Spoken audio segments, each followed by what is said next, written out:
Bonjour. Ce que j'ai à dire maintenant, c'est pas des choses plaisantes. Vraiment pas. J'aimerais parler de Daniel Kemp.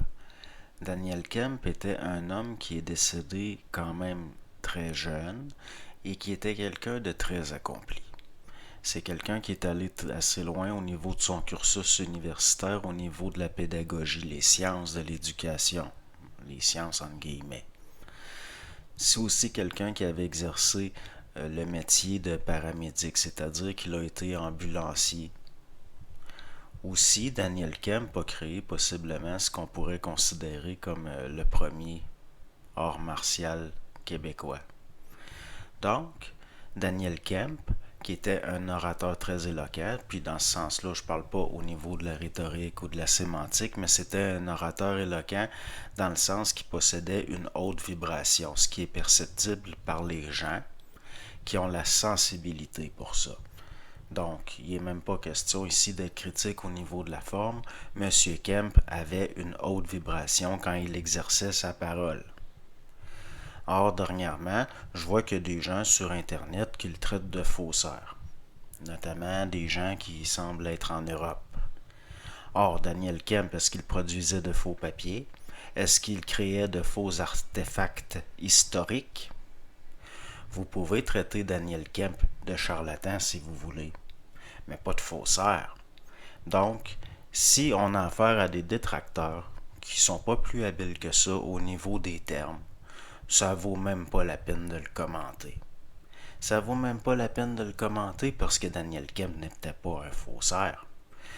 On peut pas démontrer certaines choses, donc on pourrait le traiter de charlatan. Il y en a qui peuvent le traiter de charlatan s'ils veulent, mais pas de faussaire. Ça montre l'extraordinaire faiblesse. L'extraordinaire faiblesse au niveau même de la forme de certaines personnes. Donc, nous n'avons pas espéré que de telles personnes puissent être capables d'aller au-delà de la forme pour maintenant. Mais sans être trop sévère, peut-être qu'un jour ça va se faire quand même. Nous ne pouvons juger de rien à ce niveau-là. Quand quelqu'un exerce la parole, c'est le niveau vibratoire qui doit être perçu. Dans le sens que quand ces gens-là auront la capacité juste d'atteindre la moitié de la fréquence vibratoire d'un Daniel Kemp ou d'un Bernard de Montréal, et qu'ensuite ils seront capables de détruire d'une façon correcte et réelle les formes qu'ils ont apportées, eh bien là on en tiendra compte. Mais en attendant, ça risque pas d'arriver à ce que je vois. Et on a affaire à des ticlins, des pygmées en culotte courte qui gesticulent, et ça vaut même pas la peine d'en tenir compte. Dernièrement, j'avais eu un entretien avec David Lévesque où je traitais du fait que la vie, oui, c'est de la merde, c'est-à-dire de l'expérimental. Donc, il y en a qui m'ont écrit, notamment pour que la vie soit moins merdique, blablabla. Bla, bla. Là, il y a une incompréhension, une incapacité d'aller au-delà de ce que je dis. Pourtant, je considère que la forme était adéquate. La merde, c'est le matériau de la conscience. C'est-à-dire que l'intégration, ça commence dans l'expérimental au début. Puis c'est correct. Puis je parle pas ici de l'intégration après une fusion finie. Je parle de l'intégration au niveau de faire éclater certaines formes, puis de se réapproprier, si on peut dire, le contenu. Faire éclater le contenant, puis reprendre le contenu. Que l'énergie soit réacheminée à l'ego, si vous voulez. Donc, si il y a encore de la polarité dans le mental, c'est sûr que ce que je dis va être interprété d'une façon polarisée. Puis la merde va être vue comme de la merde, alors que moi j'en parle comme un matériau, comme une base, comme quelque chose qui peut permettre au psychologique de se briser pour se transcender, si vous voulez.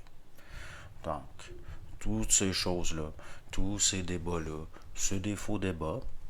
C'est des faux débats, il ne peut pas y avoir de débat, il n'y a pas à y avoir de débat. Parce qu'il n'y a rien à débattre. Absolument rien. Donc, il y a ça que je voulais dire là, par rapport aux détracteurs là, de Daniel Kemp, que c'est même pas, on peut même pas considérer que c'est des détracteurs. Parce que pour être détracteur, il faut avoir la capacité au moins d'être un détracteur. C'est-à-dire que il faut au moins comprendre ce qu'on dénonce ou ce qu'on essaie de briser. Et ce n'est pas le cas du tout. Ce n'est pas le cas. Donc, c'est ce que j'avais à dire. Puis, par rapport aussi à certaines choses qui vont faire des retours.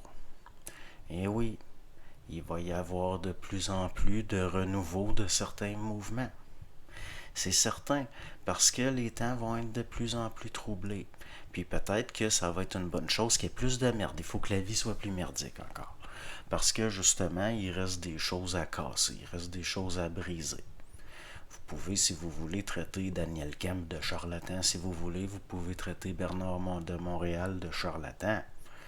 Mais c'est pas ça qui va empêcher ce qui s'en vient pour l'Europe, entre autres. Donc, nous avons affaire à des gens qui ont un niveau très, très, très bas vibratoirement. Et c'est ça qui fait qu'il va y avoir de la merde. Pourquoi? Parce que c'est des lois. C'est des lois. C'est-à-dire que un bas niveau de conscience collectif va engendrer de la merde collective. Et ça va barder. Ça n'a pas le choix. Donc, de traiter Daniel Kemp de faussaire, alors que, bon, le vrai terme, ça serait plus de le traiter de charlatan, ça n'empêchera pas les forces de forcer une intégration de force. Puis s'il n'y a pas cette intégration qui se fait, ben ça va aller vers la mort. Donc, il y a beaucoup de gens qui vont mourir dans les années qui viennent. Puis ça, c'est pas de ma faute. Le fait que j'en parle, c'est pas parce que j'endosse ça. Au fond, c'est des choses qui n'ont rien à voir avec mon opinion, puis qui n'ont rien à voir avec ma perception. C'est des choses qui ont toujours exercé leur loi depuis toujours au niveau de l'histoire de l'humanité. Donc, c'est ce que j'avais à dire pour maintenant. Bonne journée.